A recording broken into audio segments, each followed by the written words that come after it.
Hola y bienvenidos. Soy Ana y este es un nuevo episodio del Proyecto Co, un canal que explora ideas, métodos y modelos mentales que te ayudarán a expandir tu conocimiento, desarrollar tu potencial y dominar lo mejor de lo que expertos y emprendedores han aprendido.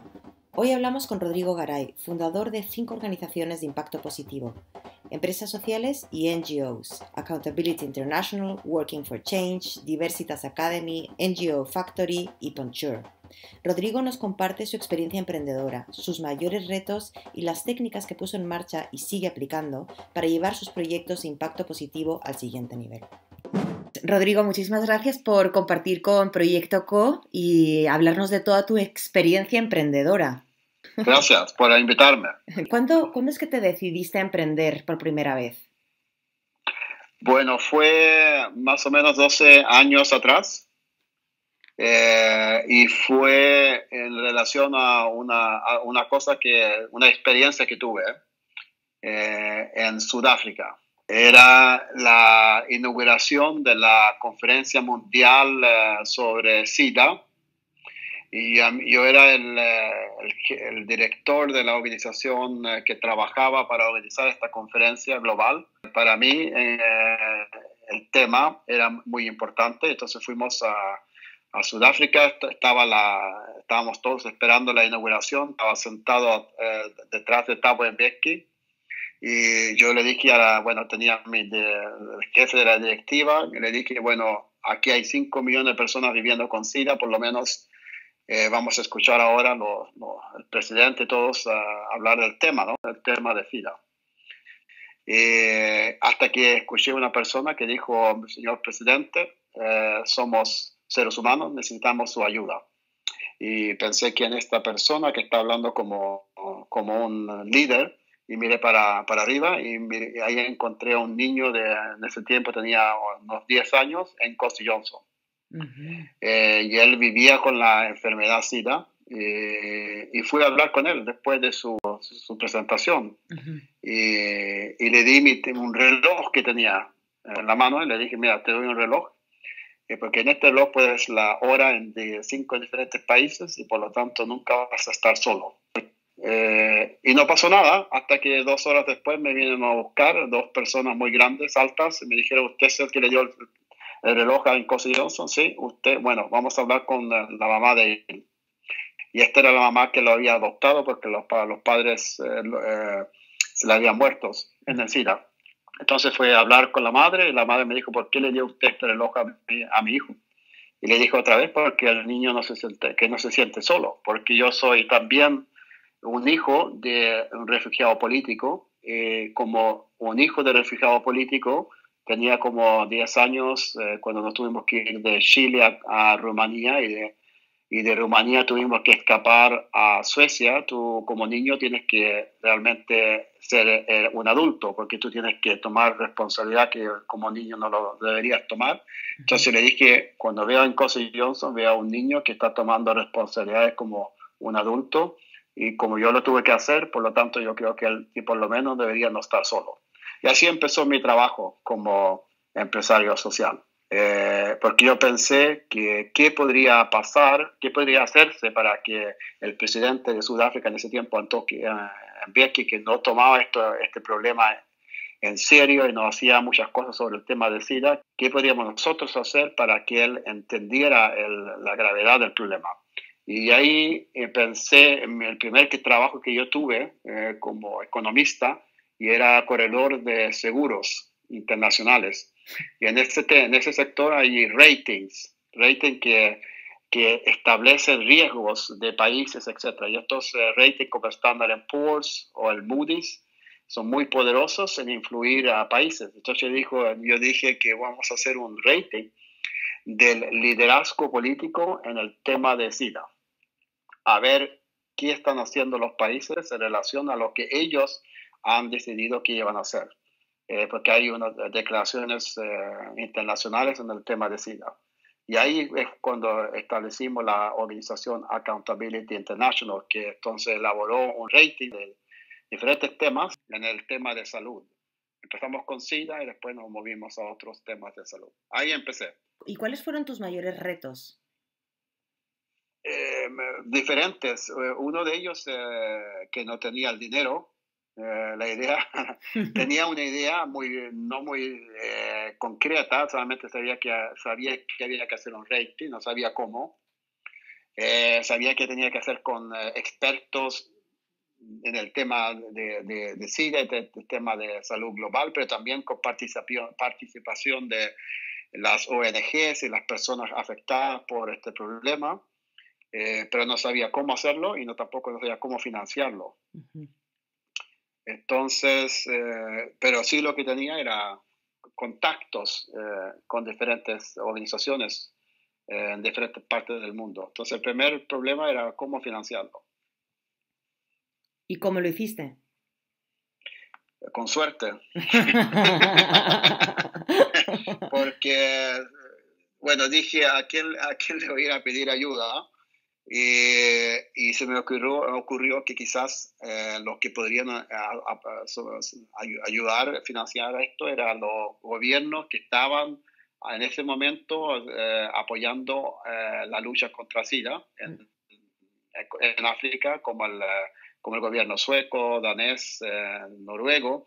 Entonces yo pensé que a ellos quizás les interesaría que había un rating que está mirando cómo los países, cómo los presidentes, el gobierno está implementando lo que han prometido internacionalmente. Entonces, una forma de ver también cómo están utilizando el dinero que los gobiernos del norte le están dando. Y ahí me dieron apoyo de la ministra de Relaciones Exteriores de Suecia y de Noruega para empezar. Qué bien, qué bueno. ¿Y cuánto tardaste? Pero tomó un año. Un año. Tomó un claro. año. ¿Y qué hiciste durante ese año aparte de pedir? O sea, ¿cómo lo lograste? Ya, primero, bueno, nos dieron el apoyo un año después, pero me quedaron realmente solamente un mes, porque utilicé lo que tenía de ahorros, porque yo dije quizás pensé cuánto tiempo me va a tomar para atraer el apoyo político y también financiero. Y yo pensé, bueno, quizás 3 meses, pero ya llevaba 11 meses y me quedaba solamente un mes. Sí. Entonces me tomó mucho más tiempo y casi, como te dije, suerte, porque si se hubieran demorado 13 meses no hubiera podido hacerlo. Claro. ¿Y cómo hacerlo? Bueno, al principio era tener apoyo de expertos primero para poder mostrar que se podía hacer. Y lo interesante era que cuando le preguntamos a los expertos en Europa o en Estados Unidos, decían que era muy difícil hacer un rating de todos estos países en relación al liderazgo político y SIDA. Si le preguntabas a los expertos en África o en Latinoamérica, ellos decían, es difícil, pero tiene que hacerse. Sí. Esa era la diferencia. Claro. Entonces me conseguí el apoyo de los que pensaban que era difícil, pero había que hacerse. Y cada semana ponía un nombre nuevo en la página del web que teníamos, diciendo una nueva persona, un nuevo profesor, una nueva ONG, una nueva organización apoya la idea de hacer esto. Claro. Y por cada semana empiezas con 1, llevas 2, 3, 4, 5, terminé ya con 150. Y ya tenía entonces para cuando el gobierno sueco, noruego me preguntó, ¿y quién apoya esto? Y le presenté la lista, aquí tenéis. 150 organizaciones, expertos de todos los países, de muchos países. Claro. Ah, muy bien. Entonces, eso no me costó dinero, encontrar ese apoyo político. Hay que empezar con ese. Sí. O sea, es la creación de la red lo que realmente luego hace que las iniciativas se lleven a cabo, ¿no? Exacto. Y una pregunta, Rodrigo, porque tú ahora tienes 5 organizaciones de impacto positivo. ¿Nos puedes contar un poco cómo fue ese camino? O sea, desde tu primer emprendimiento a ser un empresario social consolidado. Empecé con Accountability International y quizás, quizás por 2 razones he seguido estableciendo nuevas organizaciones y una de ellas mi personalidad. Que hay mucha gente que tiene creatividad, ellos pueden pintar un cuadro, hacer una película. Yo hago organizaciones, es parte de cómo yo soy, de persona, la forma de de vivir realmente, de ser creativo y poder hacer cosas que yo creo que podrían ser interesantes. Sí, es mi personalidad. Y la segunda es que escojo temas donde hay algo personal, que como en este caso, la primera organización fue la primera reunión con este niño en Cosi Johnson. Uh-huh. La segunda organización que establecí era en el tema de diversidad, mejor dicho, en el tema de diversidad cultural, donde encontré que inmigrantes en Suecia, en Europa, les era mucho más difícil, si tenías una buena educación, encontrar un buen trabajo. Entonces, y ahí la razón personal era que me encontré con personas, todavía me acuerdo, un señor que tenía un examen de Ghana, de economista, y tenía un examen de economista de la Universidad de Estocolmo, y era en ese momento él andaba el chofer del metro, y me decía que había buscado como 1000 trabajos en Suecia, no lo habían invitado a ninguna entrevista. Pero él me dijo que cuando mis hijos me preguntan a él, al padre, que también ellos, los hijos de 10, 15 años estudiando, ¿por qué no te dan un trabajo ya que tú has estudiado tanto tiempo? Y él le decía, bueno, porque todavía no entiendo totalmente cómo calibrar o entender la cultura de Suecia. Así que él decía que no se trataba de que era discriminado, sino que era más porque él no entendía. Entonces a los hijos les decía que valía la pena estudiar, que no se trataba de que si estudiaban iban a poder seguir adelante. Entonces esa es la otra razón, que hay cosas que pasan a mí o a las personas que yo encuentro y trato de encontrar una solución a ese problema. Uh-huh, uh-huh. Y Rodrigo, ¿tú siempre supiste que tenías esta vena emprendedora? Porque has dicho antes que era parte de tu personalidad, pero eso, o sea, tú emprendiste hace 12 años, dijiste. Sí. ¿Y antes de eso, tenías siempre esa hormiguilla ahí o cómo era? Buena pregunta. Mira, mira, como todas las personas, más o menos que yo conocía en ese tiempo, estudié en la universidad, después estudié un máster y después me estudié uno más por si acaso. Y buscaba trabajo, como todos, en diferentes organizaciones. Pero me daba cuenta que los trabajos que tenía, aunque fuera la oficina muy bonita, con vista al mar o una cosa así, faltaba algo. Sí. Que no me daba no me daba lo que como sea inspiración suficiente. Sí. Sí. Era solamente un trabajo y no entendía por qué pensaba así, porque era un buen trabajo y estaba buen pagado y tenía bonita oficina, pero llegaba al trabajo y me iba a la casa y si mi esposa me preguntaba qué pasó del trabajo, no le podía decir. No sabía qué es lo que había pasado durante las 8 horas que estaba ahí, porque para mí mismo no había pasado nada. Claro que habían pasado cosas, pero no, como yo lo definía, no había pasado nada. También la otra cosa es que me di cuenta que me gustaba hacer las cosas diferentes, que quería hacerlas de mi forma, no como otros querían que había que hacerlo. Sí. ¿Y tuviste miedo en algún momento?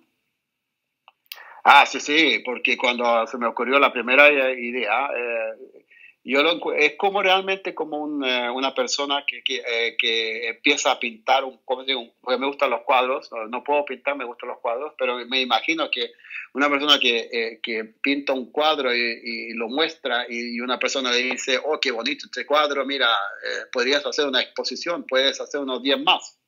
Sí. El proceso de hacer 10 más y después presentarlo en una exposición te da mucho estrés y pensando, ¿le va a gustar a la gente estos cuadros?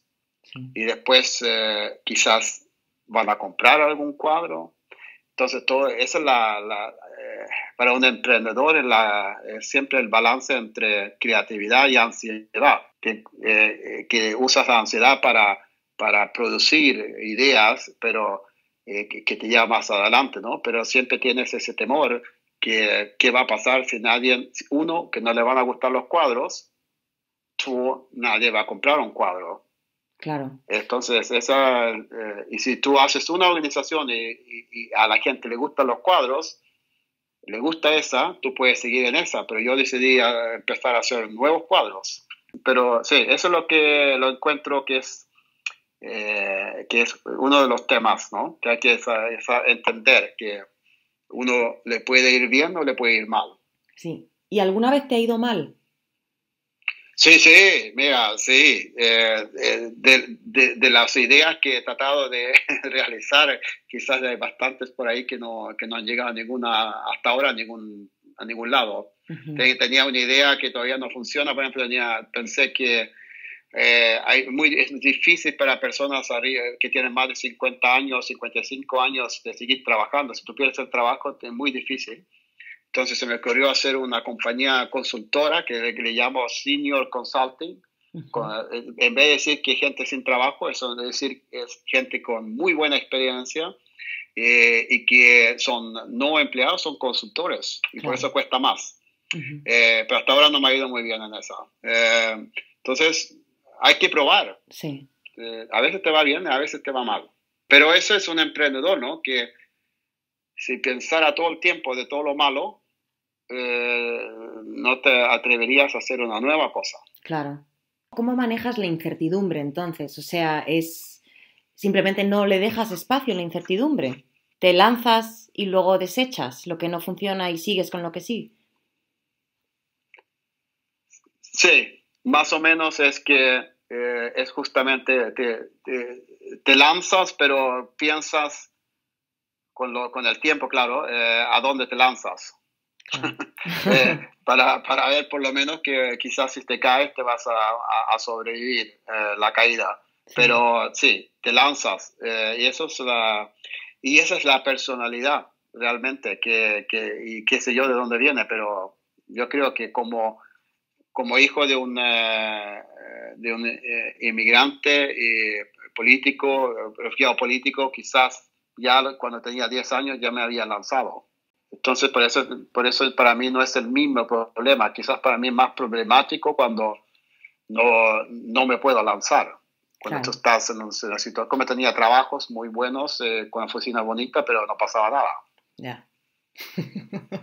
Y si nos pudieras decir, ¿qué es el fracaso para ti? Sería más, quizás es buena pregunta, pero una es cuando como emprendedor quizás tienes que tomar decisiones a veces que tiene que ver con gente, ¿no? Con colegas o etcétera, donde tú tienes que tomar decisiones que o te equivocas, empleas a una persona o vienes con un partner y te das cuenta que quizás no era la ayuda o la colaboración que era la más adecuada y tienes que ¿cómo se llama? Divorciarte. Uh-huh. Para mí un fracaso, lo difícil son los divorcios sociales, uh-huh, donde tienes que tomar decisiones donde hay un divorcio de relaciones y eso lo encuentro a veces un fracaso, no de que de la organización no vaya bien o que tienes problemas financieros, no lo encuentro como un fracaso, pero sí esta parte más humana, más social, cuando sí, no funciona. Si nos pudieras dar recomendaciones de cómo identificar bien a las personas con las que te alías. Es muy difícil, es como una relación con digamos, normalmente, bueno, estoy casado, ¿no? Pero ¿cómo saber si una persona es la persona adecuada para un tipo de trabajo, un tipo de relación? Es difícil, es extremadamente difícil. Entonces mi experiencia es que la mejor forma de saberlo es trabajar juntos, empezar, pero no quizás en un proyecto inmenso, sino que un proyecto pequeño. Empezar así colaborando en una cosa para aprender y para relacionarse con la persona, para ver cómo funcionamos juntos. Entonces, no tomar la decisión de emplear personas de una vez, sino que más colaborar. Y cuando colaboras con personas te das cuenta cómo funciona y después puedes tomar una decisión de, bueno, ahora vamos a hacer vamos a trabajar juntos o vamos en esta organización. Es extremadamente difícil saber si va a funcionar o no. Tienes que probar. Probar, sí, me parece un buenísimo consejo. Muchísimas gracias por eso. Y claramente que para mí como persona siempre he buscado personas que son diferentes, mejor dicho, que complementan lo que yo no hago bien. Sí, total. Y en general así, si tuvieras delante a emprendedores sociales que también que están al principio, están donde tú estabas hace 12, 10 años, ¿qué les recomendarías? Así el ABC. Yo tengo 2 másters y un bachelor y eso no me ha ayudado nada. Yeah. Te digo, eso es una base. Uno tiene que atreverse a lanzarse para probar si funciona o no, pero la experiencia es que no hay que hacer, como hicimos nosotros la primera vez, un rating. Me preguntaron cuántos países vamos a hacer un rating, vamos a evaluar. Y yo dije, todos los países. Y me dijeron, bueno, ¿todos los países en África? No, todos los países del mundo, porque esto no es un tema solamente en África. Entonces, la experiencia es que no hay para qué hacer todos los países del mundo de una vez. Yeah. Tú puedes hacer 5 países o un país. Empieza pequeño y haces el test de la idea, si funciona. Segundo, tienes que tener el próximo test, que es cómo voy a financiar ahora a mediano plazo el trabajo de hacer que estoy haciendo, pero más grande. Y cuando te haces esa pregunta, ¿cómo lo voy a financiar? Es cuando uno tiene que elaborar un modelo de financiamiento que va a funcionar. Porque al principio quizás la idea es buena, a la gente le gusta, se puede aplicar, pero ¿cómo lo vas a financiar? Es la última pregunta. Y ahí es cuando la fase 2 que yo llamo, es cuando empiezas a buscar un modelo de financiamiento y ese es el que tiene que funcionar. Entonces, antes de que empieces a hacerlo más grande. Esto es el Proyecto CO de Efecto Colibrí.